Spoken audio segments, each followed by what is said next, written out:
Así que aquí tenemos una estrategia que se está desarrollando para desestabilizar y derrocar al gobierno venezolano, que difiere de lo que mencionaste, las revoluciones de colores del pasado, y que comenzó en 2015.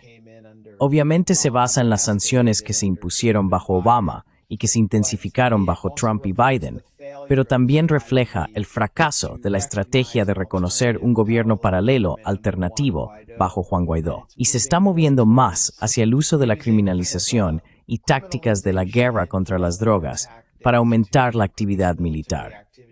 ¿Puedes hablar sobre la estrategia de transición allí y cómo los carteles del Sol y el Tren de Aragua se volvieron centrales en esta estrategia, incluso cuando perdieron poder en Venezuela?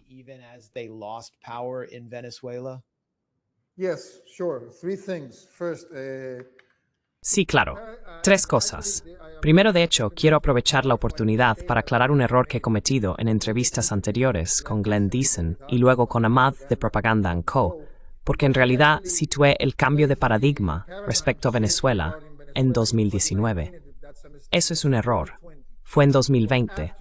Fue después, por cierto, de la Operación Gideon, la Operación Bahía de Cochinitos, como la llamáis en Estados Unidos, que tuvo lugar esa reunión. Hay un relato de Mark Esper, exsecretario de Defensa, donde cuentan cómo básicamente ya no tenía sentido seguir promoviendo la idea de que esto era una cuestión de democracia y que Sunil la estaba trayendo, y por eso reconocieron a Juan Guaidó y todo eso, porque ya había pasado todo un año sin ningún resultado realmente significativo. Y por supuesto, la situación empeoró después de la Operación Gideon.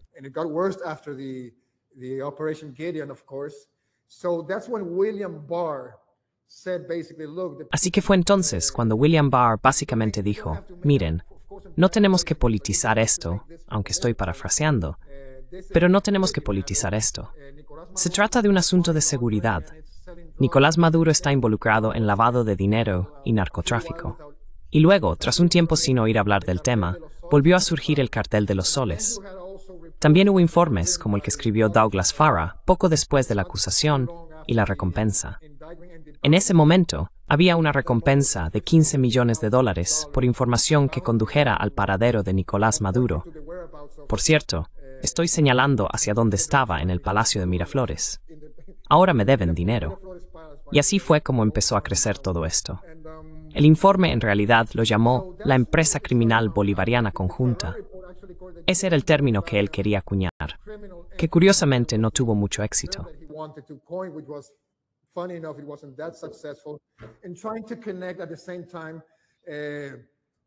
Y tratando de vincular al mismo tiempo a Venezuela, Irán, Nicaragua y Turquía como un gran anillo global de tráfico, no solo de drogas, sino también de oro, petróleo y demás, básicamente intentando criminalizar de alguna manera los medios y tácticas que el gobierno venezolano podría estar utilizando para sortear el estrangulamiento y el bloqueo.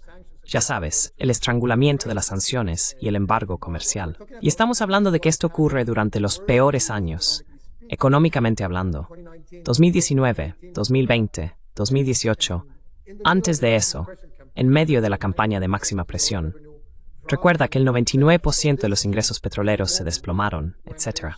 Así que este es el momento en que pasan a la criminalización y lo convierten más en un asunto de seguridad que en uno político, más que un problema de autoritarismo o lo que sea. Eso es lo primero. Luego tienes al Tren de Aragua. Ya mencionamos un par de cosas.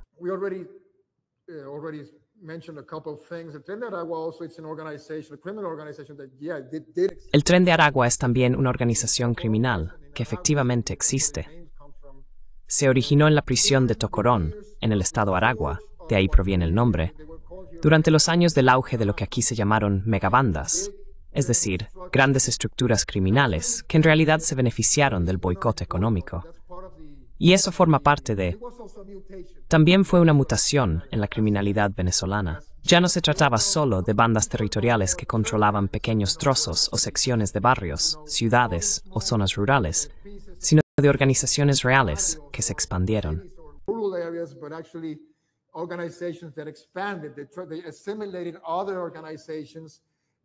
Asimilaron otras organizaciones y lograron diversificar su cartera económica y ponerse al día con el modelo actual, post-neoliberal, de criminalidad en América Latina y otros lugares, que presenta una retaguardia logística significativa.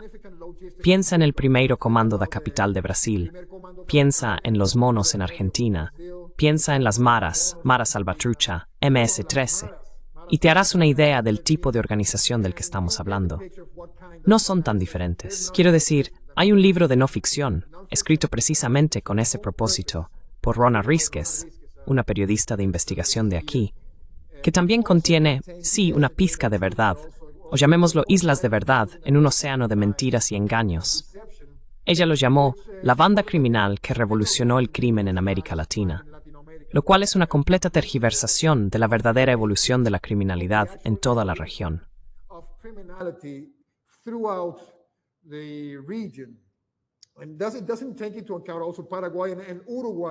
Y no se tiene en cuenta a los cárteles paraguayos y uruguayos, ni a las BACRIM de Colombia. Básicamente, tomaron una página de esto y la adaptaron a su contexto. Y sí, también había un ángulo político en todo esto. Este aumento de la criminalidad y el intento de controlar áreas más amplias de territorio fue algo que ocurrió realmente durante 2015 y 2016. Este es el momento en que estas organizaciones criminales crecieron en tamaño y, como dije, en su cartera de actividades. No solo se dedicaban a las drogas, eso vino después. También se dedicaban al secuestro, a las redes de extorsión y a las vacunas, que es como un impuesto. Parte de la lógica de la extorsión es que también han intentado controlar los sindicatos de trabajadores y demás.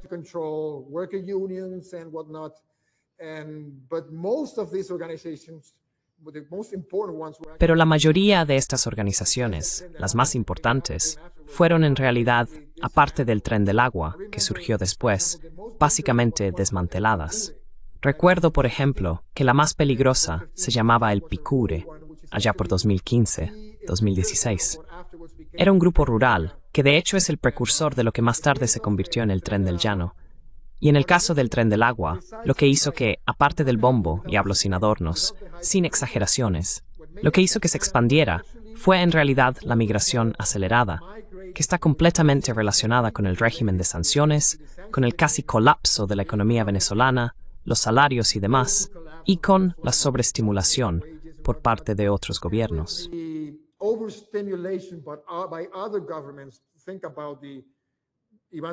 Piensa en el gobierno de Iván Duque en Colombia, Pedro Kuczynski en Perú, el gobierno de Piñera en Chile y Lenín Moreno en Ecuador, quienes de hecho invitaron a la gente diciendo, vengan a nuestros países y les daremos salarios legales, los protegeremos.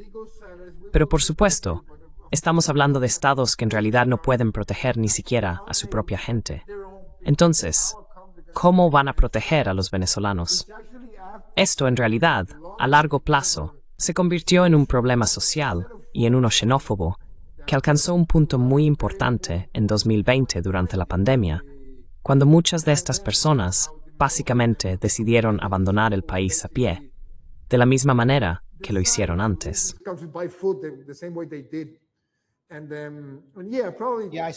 Sí, lo vi en Bolivia en 2019. Había venezolanos pidiendo limosna en las calles, ondeando banderas venezolanas para apelar a la compasión de la gente local en La Paz. Les habían pedido que fueran allí y que recorrieran la región, prometiéndoles protección. Y todos acabaron sin hogar. Me refiero a que eran familias enteras. No sufrían ninguna enfermedad mental ni nada por el estilo. Simplemente fueron engañados. ¿Y qué pasó? Se fueron al norte.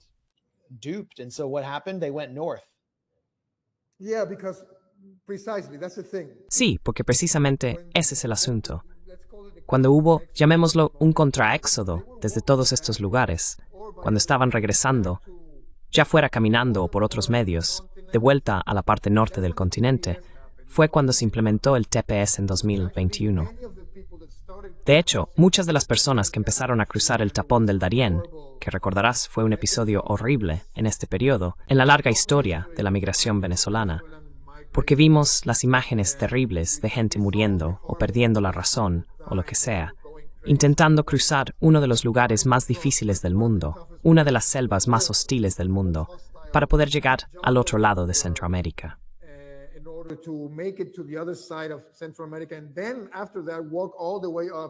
Y después de eso, caminaron todo el camino hasta Estados Unidos. Y muchas de esas personas realmente lo lograron, incluyendo, por supuesto, a elementos criminales que formaban parte de esto. Y sí, llegaron a Estados Unidos, los Estados Unidos, durante esos años, sin restricciones, ya sabes, de migración, sin trabas y desregulada. No es una mentira, eso sí ocurrió. No estoy hablando exclusivamente de Venezuela, estoy hablando de las políticas migratorias de Estados Unidos en aquel entonces, durante los años de Biden.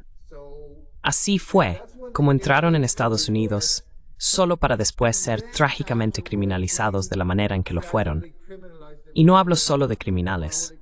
Hablo de venezolanos comunes, que fueron allí simplemente para ganarse la vida, por la razón que fuera. Tenemos que ser compasivos con eso y entenderlo, independientemente de su propia visión sobre el gobierno.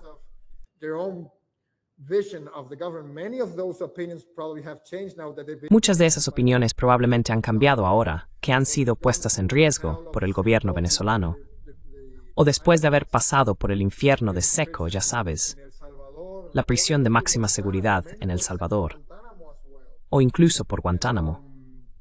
Muchos también fueron enviados a Guantánamo y luego fueron rescatados a través de negociaciones entre gobiernos, entre el gobierno venezolano y el gobierno de Estados Unidos, para traerlos de vuelta a Venezuela, para cumplir con lo que Estados Unidos pedía respecto a la migración venezolana en ese entonces.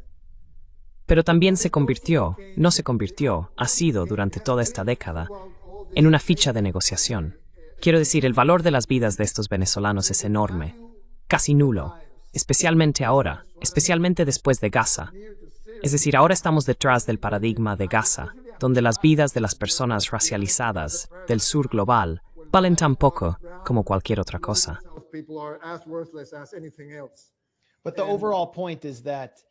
Pero el punto principal es que Estados Unidos desestabilizó Venezuela. William Brownfield, el embajador, dijo: "Queremos destruir la economía y la sociedad venezolana". Lo dijeron abiertamente. Lo hicieron con sanciones. Crearon una ola migratoria que fácilmente se podría haber predicho, que se agravó con la COVID y la demolición controlada de todas las economías, especialmente en el sur global. El TPS los trajo, ayudó a llevar a Trump al poder y así sucesivamente. Esto trae de vuelta a Rubio, y durante toda la desestabilización, el Tren de Aragua se beneficiaba del tráfico de migrantes. Pero al mismo tiempo, estaban siendo desmantelados en Venezuela, y su base de poder estaba en las cárceles venezolanas.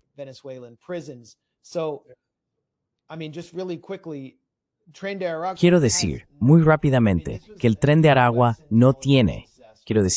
esto fue una evaluación de inteligencia de Estados Unidos. Los funcionarios de inteligencia estadounidenses evaluaron que el Tren de Aragua no tiene conexión con Nicolás Maduro, que Maduro no dirige esta banda y que había sido mayormente desmantelada. Y Tulsi Gabbard, que se opuso durante toda su carrera en el Congreso a toda la campaña de cambio de régimen de Estados Unidos contra Venezuela, entra en la administración Trump tras cambiar de partido de manera oportunista y consigue un trabajo. Quiero decir, la expulsaron del Partido Demócrata, la trataron muy mal, todos lo sabemos.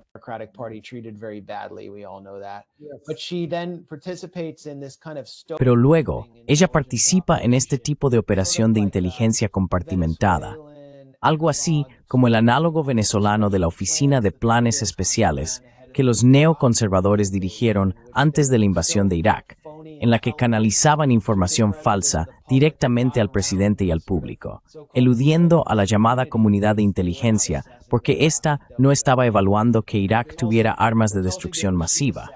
Y lo que hizo Tulsi fue despedir a los funcionarios de inteligencia que decían que Maduro no tenía conexión con el Tren de Aragua. Hizo esto por dos razones. En primer lugar, para legitimar la Ley de Enemigos Extranjeros de 1798, que permitiría la deportación de venezolanos, básicamente declarando que todos eran una amenaza narcoterrorista para Estados Unidos. Pero también para crear impulso para la demostración de fuerza que ahora estamos viendo contra Venezuela, bajo el pretexto de combatir a los cárteles de la droga.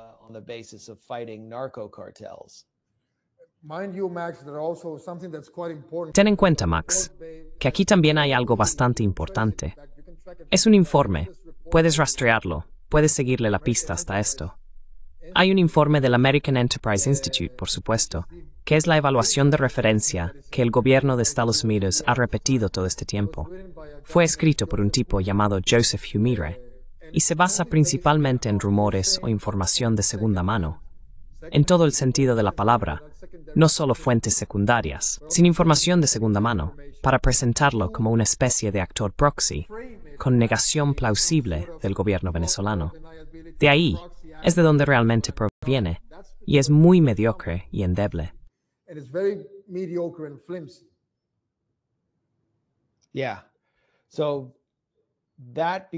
Sí, así que eso se convierte en la base de toda esta intervención, junto con los carteles del Sol, que dijiste que existían durante la Cuarta República antes de Chávez y que ya no existen.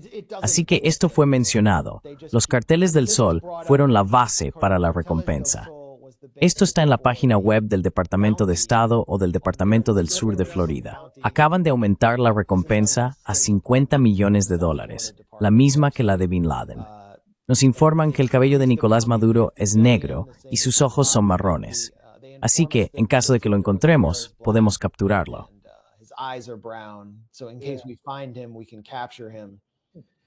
También Tinigotzi. Y luego dicen, y esta es la parte clave, que Maduro ayudó a gestionar y finalmente a liderar el Cártel de los Soles. Es como la trama de una mala novela de Tom Clancy. Ese es precisamente el alcance que usó por la mente de Clancy. Exactamente eso. Bueno, causó mucho daño. Quiero decir, era un producto kitsch de la Guerra Fría, y de alguna manera volvió durante la administración de Trump. No sé quién va a creer esto, pero esta es toda la base legal de lo que están haciendo.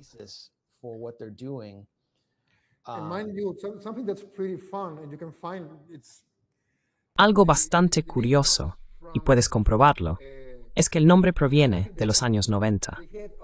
El jefe de la lucha antidrogas de la Guardia Nacional de Venezuela, que en realidad estaba colaborando intensamente con Estados Unidos, de repente, en 1990, hubo una incautación de cocaína en el Aeropuerto Internacional de Miami por parte de la DEA, y en realidad llevaba de vuelta a Venezuela.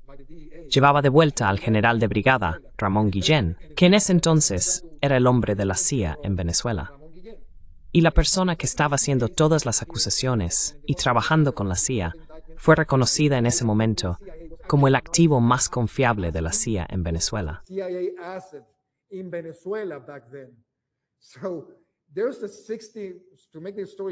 Para resumir esta historia, también puedes encontrarla en YouTube.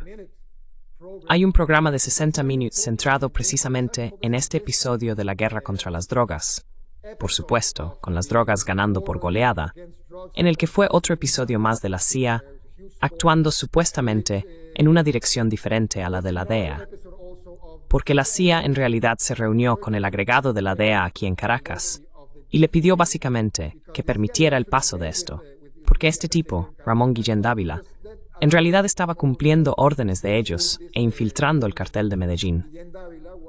Así que para hacerlo fiable, tanto para la DEA como para el cartel de Medellín, entonces mencionaron al cartel de Cali.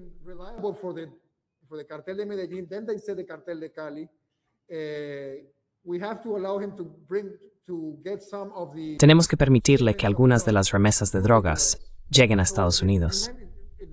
Así se parece al escándalo de la contracocaína, el crack, y también al golpe de la cocaína en Bolivia en los años 80. Quiero decir, era el mismo tipo de luchas internas entre agencias, en las que la CIA básicamente intentaba financiar su propia operación con dinero del narcotráfico. Como el emblema de esos generales es un sol, primero se llamó el Cartel del Sol, en singular. Así que el nombre realmente desapareció hasta 2005, cuando el comandante decidió suspender toda colaboración con la DEA. De repente, el nombre aparece. Esto es de un informe del Miami Herald de 2005, mencionado por un diplomático de alto nivel con base en Venezuela, que no quiso revelar su nombre.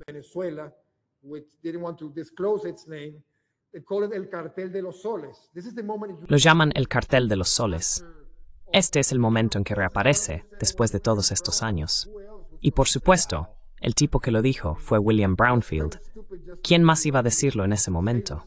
Quiero decir, habría sido un poco absurdo decir que fue otra persona. Así que, desde ese momento, volvió a aparecer en 2008, cuando intentaron incluir algunos funcionarios venezolanos en la lista Clinton. Luego, reapareció después, cuando una serie de políticos corruptos y envueltos en otros asuntos turbios huyeron a Estados Unidos y pasaron a formar parte del programa de testigos protegidos. Así que básicamente dijeron lo que Estados Unidos necesitaba que dijeran. Y luego saltó a 2015, después a 2018, y ahora.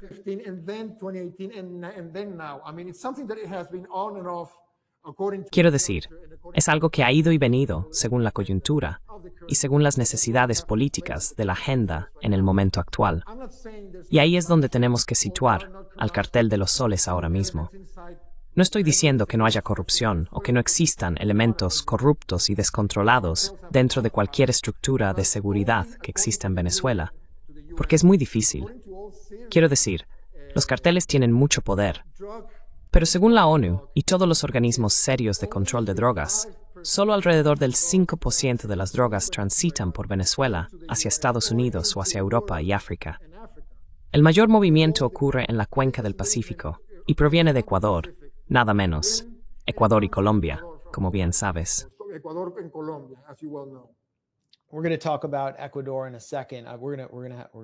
Vamos a hablar de Ecuador en un momento. Nos vamos a centrar en eso y volveremos a mostrar este gráfico. Pero ya que lo mencionaste, estas son las principales rutas de tráfico de cocaína, según la Oficina de las Naciones Unidas contra la Droga y el Delito. Y se puede ver claramente que todo está en la costa del Pacífico, pasando por Ecuador y Colombia. La ruta principal desde Venezuela es una ruta terrestre hacia Colombia, que atraviesa directamente por tierra. Panamá fue la base para la intervención estadounidense. Ahora, según las fantasías de la oposición venezolana, Manuel Noriega, 1990, fue removido por la fuerza mediante una intervención militar estadounidense directa, bajo el argumento de que Noriega era un narcotraficante. Es decir, ese es un poco el pastiche o el modelo para la narrativa sobre Maduro.